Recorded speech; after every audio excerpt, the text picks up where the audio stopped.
الحمد للہ رب العالمین۔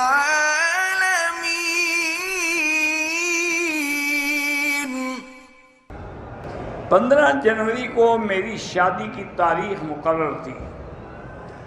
شادی 1 ماہ پہلے میرے ہونے والے شوہر کی موت ہو گئی۔ اللہ کی مرضی ہے، اللہ کا منشا ہے، کوئی موت کو ٹال تو نہیں سکتا۔ جب انبیاء علیہم السلام پہ موت آ گئی تو اور کس کی کیا طاقت ہے۔ اب میں شادی کرنا نہیں چاہتی، بالکل ناجائز ہے۔ شادی کریں، گناہ ہے، کیوں نہیں کرو گی؟ آپ نے مارا ہے اس کو، اللہ نے مارا ہے۔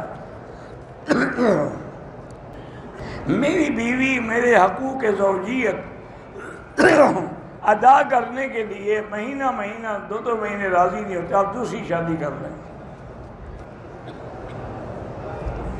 بیگم میرا کوئی بھی کام نہیں کرتی، میرے گھر والوں کی عزت بھی نہیں کرو۔ بے غم جو ہے تو وہ کیا کام کرے؟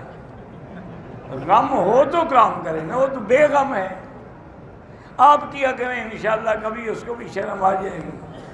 میری شادی کا ولیمہ نہیں ہو سکا تھا کیونکہ کوئی فوتگی ہو گئی تھی۔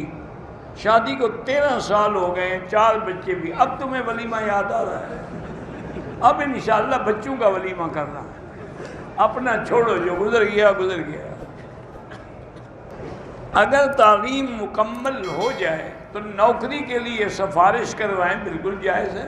آج کل کوئی کام ہوتا ہے سفارش کے بغیر؟ اذان سے پہلے جو صلاۃ و سلام پڑھتے ہیں وہ بدعت ہے۔ نماز کے بعد جو کلمے کا ورد کرتے ہیں وہ بھی بدعت ہے۔ میلاد شریف یہ بھی بدعت ہے۔ 11ویں شریف بھی بدعت ہے۔ نماز جنازہ کے بعد دعا کرنا بھی ناجائز ہے۔ حضور کے نام پر انگوٹھے ہاتھ چومنا بالکل ناجائز ہے اور بدعت ہے۔ جو حکم ہے قرآن اور حدیث کا یہ ہے کہ حضور کے نام پہ درود شریف پڑھا جائے۔